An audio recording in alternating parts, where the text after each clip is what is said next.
Happy Friday. Today we're going to start our lesson out with grammar. Let's look at our two sentences. The peoples on the jury had lunch. The jury was 4 women's and 8 man's.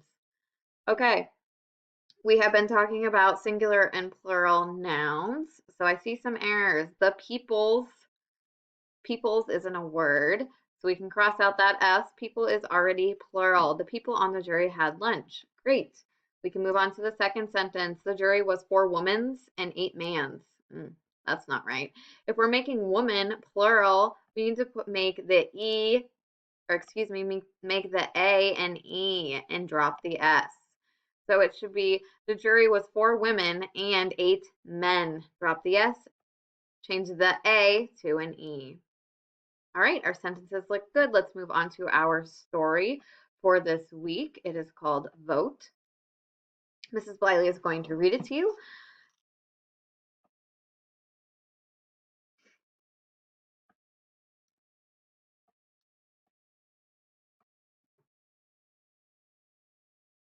Suppose your town is about to choose a new mayor. How will you do it? You'll vote. Voting is a way to choose. You can vote for your favorite books, movie stars, candy bars, or even puppies. I'm Chris Smith, candidate for mayor. I hope you'll vote for me. When I was a puppy at the dog pound, the Smiths came along. Looking for a puppy? They couldn't decide between me and a poodle, so they voted. I vote for the mutt. No, the poodle. Vote for the poodle, Angelica. Mutt.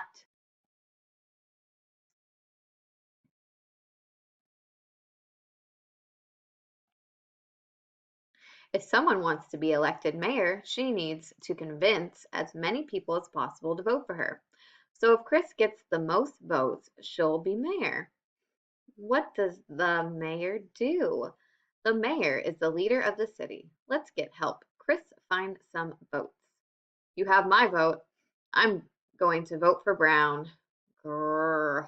Growl. You can't vote for Brown. Sparky, stop that. This country is a democracy. That means people have a right to vote for whoever they want.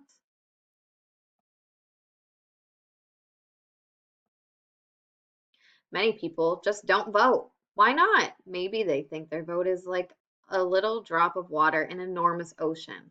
Their vote is only one out of many, many votes, but sometimes the winner of an election is elected by just a few votes. If people don't vote, they're letting everyone else decide for them. Well, I wish I could vote, but kids can't vote until they're 18. Who decided who could vote? When this country began, the founding fathers wrote a constitution. It said how we would govern ourselves. It said people should vote, but it didn't say who could vote. That was left to each state to decide, and that was a problem. Angry people protested. They wrote letters, they held rallies and made speeches. They marched, were arrested, and went on hunger strikes.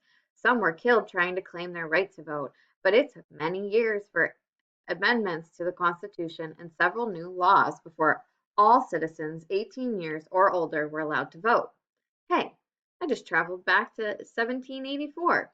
It took almost 80 years for black men to win the right to vote. It was 130 years before all women could vote.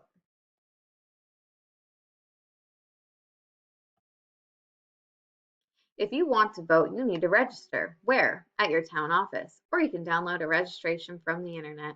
Or you might even find a booth set up at a shopping mall or at a political rally. Do you want to join a political party? You've probably heard of the Democrats and the Republicans, but you could join the Green Party, the Liberals, the American First Party, or the Progressives, to name just a few. Or you could be independent and not join any party at all. You don't have to join a party? Why doesn't she want to be a, or why doesn't she want to go to a party? It's not a birthday party, it's a political party. Parties are like clubs for voters who share similar ideas. Ideas about what? About government, schools, healthcare, environment, stadiums. If there was a party, if there a party that thinks dogs should vote? Before you vote, you'll need to find out about the different candidates. How? Read newspapers, watch TV news, listen to the radio, or surf the internet. Do you agree with their ideas? How do we know if Chris will be a good mayor? She lets us sleep on the couch. That's important. You might have a chance to hear the candidates debate. You might even be able to ask questions. We need schools. Classes are being held in halls. There you go again, spending our money.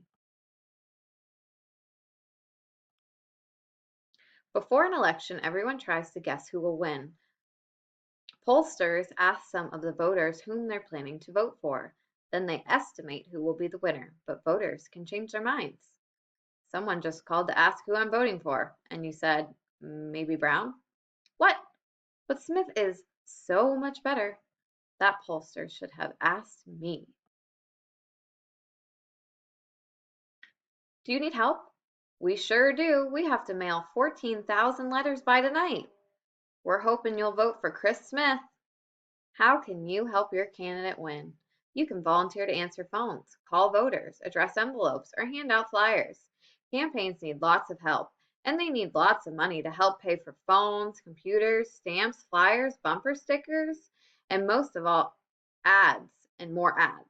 Where will they find the money? What do the letters say? Please vote for Chris Smith and please donate money.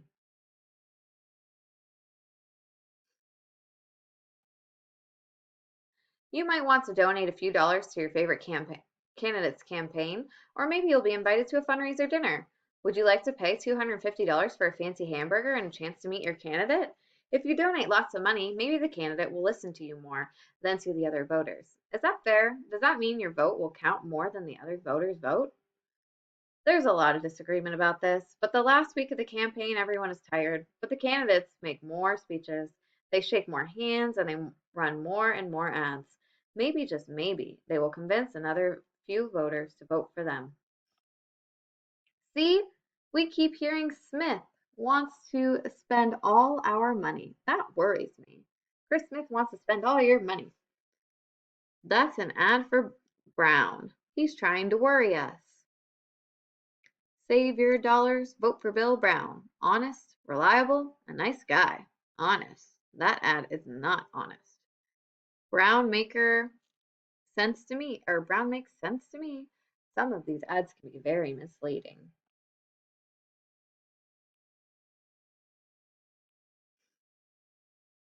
I'm worried. Lots of these signs are for Brown. It's going to be a close election. Finally, it's election day. Please sign in here. Your name? Dad, are you voting for Mom? He'd better vote for me. Why do they have to sign in?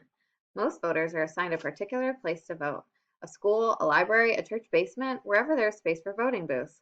What if you're away on voting day? You can get an absentee ballot in advance. Some places let people vote by mail or on the internet. A few places set up voting machines early, but however you vote, you get just one vote. You can't go back and vote again. To check if they're registered and to make sure they vote only once. In most places, people use voting machines. Many cities and towns are replacing old machines and new electronic ones. But in very small towns, voters still mark paper ballots with a pencil. However you do it, you'll vote in a private booth. No one can see how you vote. There's lots to vote for: the mayor and city council, and a question: should dogs be on leashes in public places? I finally decided, but don't ask. Voters are secret. He voted for Brown. You peeked?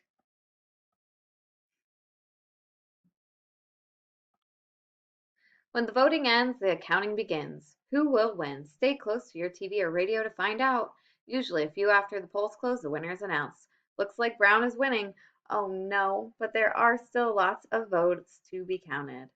Congratulations, Madam Mayor. And the winner is my mom. I'll be Mayor Dog. We won!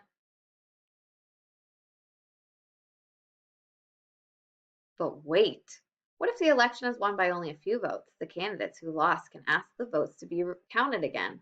Then it could take a few days or longer to carefully recount the ballots and find out who really won. Uh-oh, Brown wants a recount. I'll tell her. What's wrong? I won by just 105 votes out of 35,000. That's way, that way Bill Brown wants a recount. Do you think Chris will lose? She might.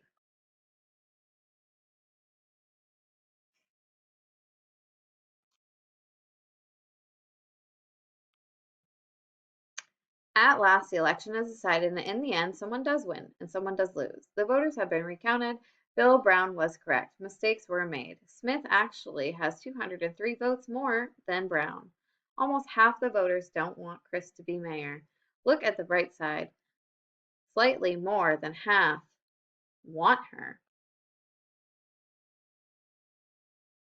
Brown lost. I guess we won't get a new stadium, but we might build new schools. I'm going to write a letter to Chris Smith and tell her why this town needs a stadium. She needs to listen to all the voters. You aren't happy? You wish the other candidate had won? Well, remember, the mayor works for everyone, even the people who didn't vote for her. She'll need to listen to all her voters. After she is sworn in, the new mayor will have a few years to do her job. I promise to do my best. What are they doing? Chris is being sworn in as mayor. I wonder if I'll be sworn in as Mayor Dog. Who says you get to be Mayor Dog? What about me?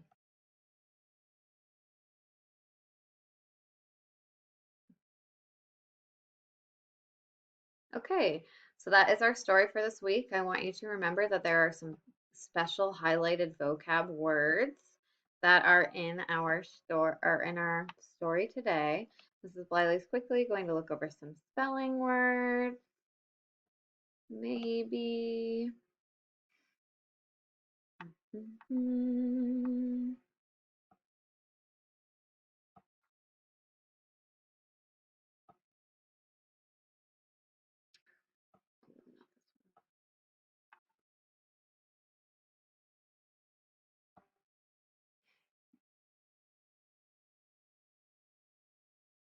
Okay, so let's just look over some of our spelling words. Remember our spelling words this week. I know this one has the answers. Are silent letters at the beginning of the word. We either have K or we have a W. So one of our spelling words is knock. I want you to think about knock. That does not sound like a K, but there is a silent or sneaky K in front. Ring. There is a W in front. Wrist, sneaky W, K nights, and the last one is not your spelling word, so ignore it. Please review your spelling words, look over your grammar, and finish the assignments at the end of this presentation. Have a great day.